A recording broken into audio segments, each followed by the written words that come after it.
Hai, kembali lagi dengan Horror Storytime. Terima kasih yang udah klik video ini. Buat kalian yang lagi dengerin cerita aku, semoga kalian dalam keadaan yang sehat. Nggak usah berlama-lama lagi, kita langsung aja ke ceritanya. Oke, cerita kali ini datang dari Mbak Dina. Jadi sewaktu Mbak Dina masih kecil, Mbak Dina ini tinggal di sebuah rumah tua di pinggiran kota, di daerah Jawa Tengah. Mbak Dina ini tinggal bersama ayah, ibu, dan adiknya. Rumah yang Mbak Dina tinggali itu berada di dekat area perkebunan, jadi jauh dari keramaian. Tempatnya tenang dan dikelilingi oleh pepohonan lebat. Namun di balik ketenangan itu tersimpan rahasia gelap yang berakar dari sebuah gudang tua di belakang rumah yang ditempati Mbak Dina itu. Gudang itu sudah berada sejak rumah tersebut dibangun. Dan menurut cerita warga sekitar, dulunya tempat itu digunakan untuk menyimpan hasil kebun. Namun, ketika keluarga itu pindah, gudang itu tak pernah lagi digunakan. Kayunya sudah lapuk, kaca jendelanya sudah pecah, dan aroma lembab menyelimuti sekeliling bangunan itu. Orang tuanya Mbak Dina melarang keras untuk anak-anak mereka mendekati gudang tersebut. Dengan alasan klasik, ya banyak ular. Tapi sebenarnya larangan itu lebih dari sekedar alasan keselamatan. Ketika Arga, yaitu adik dari Mbak Dina ini berusia sekitar 10 tahun, sesuatu yang aneh mulai terjadi. Ia kerap kali mengigo di malam hari, berbicara dengan suara yang tak wajar. Kadang ia terdengar berkata pelan, "Dia menunggu di pintu," gitu katanya. Mbak Dina ini kala itu masih remaja, mulai merasa takut. Tapi belum benar-benar menyadari betapa mengerikannya situasi yang akan mereka hadapi.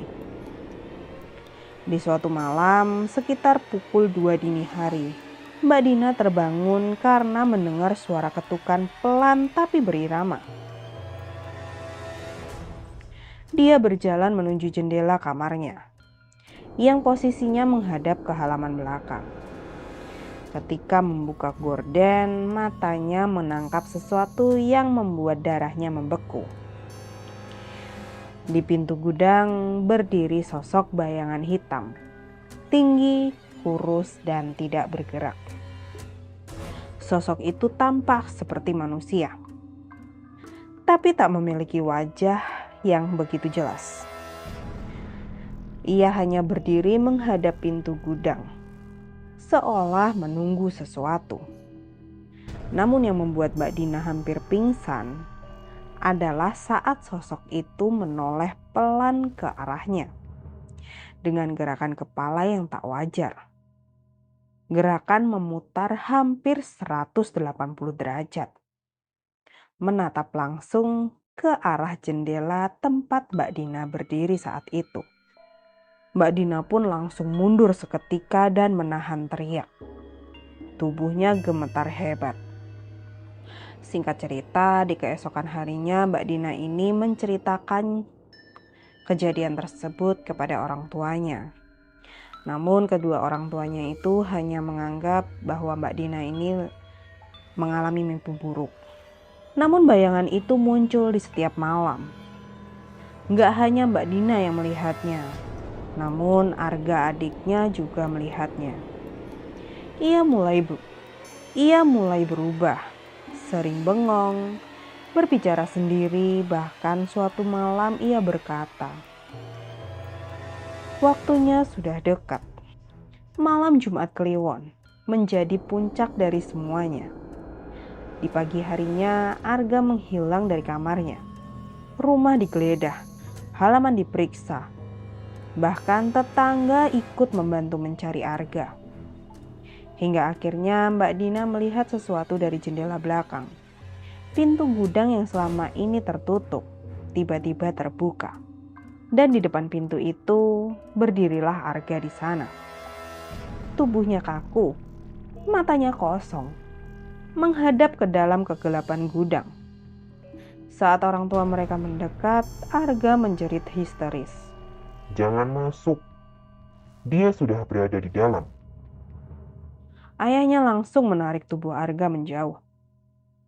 Pintu gudang lalu ditutup rapat. Namun aroma aneh menyebar di seluruh udara. Campuran belerang, kemenyan dan bau amis seperti darah lama. Ketika malam datang, Arga menggigil hebat dan tubuhnya demam tanpa sebab. Akhirnya keluarga tersebut memanggil seorang ustadz dari desa tetangga. Begitu melihat gudang itu, wajah sang ustadz berubah menjadi serius. Ia berkata, tempat ini pernah dipakai untuk perjanjian pesugihan. Penunggunya masih ada, menunggu tumbal yang belum lunas. Menurut penjelasannya, pemilik lama rumah itu telah melakukan pesugihan dan menggunakan gudang tersebut sebagai tempat ritual. Tapi perjanjiannya tak pernah diselesaikan. Penunggu gaib itu masih berada di sana dan mengira Arga adalah tumbal pengganti.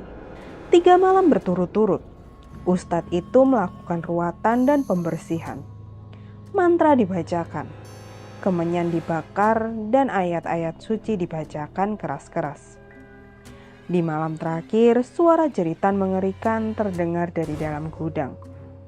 Padahal tak ada siapa-siapa di dalam sana. Suara seperti makhluk yang terluka ataupun marah. Setelah ritual itu selesai, pintu gudang dipaku dan disegel dengan garam serta kapur sirih. Tak ada lagi bayangan yang muncul dan ketukan malam pun berhenti. Tapi trauma itu gak pernah hilang dari Arga. Arga butuh waktu bertahun-tahun untuk pulih. Dan keluarga mereka akhirnya pindah dari rumah itu setahun kemudian. Hingga kini rumah tersebut dibiarkan kosong, rumput liar tumbuh tinggi. Cat tembok pun sudah mulai mengelupas. Dan gudang di belakang tetap berdiri. Sepi dengan pintunya yang masih tertutup rapat. Namun warga sekitar kadang masih mengaku melihat bayangan hitam berdiri di depannya. Diam dan terus menunggu seseorang yang akan masuk dan menyelesaikan perjanjian yang belum tuntas itu. Dan itulah tadi sebuah kisah nyata tentang bayangan di pintu gudang. Sebuah cerita yang bukan hanya soal sosok gaib yang menampakkan diri, tapi tentang bagaimana jejak kelam masa lalu bisa terus menghantui. Bahkan setelah penghuninya pergi, gudang itu masih berdiri hingga hari ini, tertutup rapat, seolah menyimpan sesuatu yang enggan dilepaskan. Tapi siapa yang tahu, mungkin suatu hari nanti akan ada yang mencoba membukanya kembali dan menemukan apa yang selama ini menunggu di balik pintu. Kalau kamu pernah mengalami kejadian serupa atau tahu cerita mistis lain yang tak kalah menyeramkan, tulis di kolom komentar. Siapa tahu ceritamu akan aku bawakan di episode selanjutnya. Jangan lupa like, subscribe, dan nyalakan loncengnya supaya kamu gak ketinggalan cerita horor lainnya di channel ini. Sampai jumpa di malam berikutnya. Dan ingat, jangan pernah membuka pintu yang seharusnya tetap tertutup. Selamat malam dan semoga kamu bisa tidur nyenyak malam ini.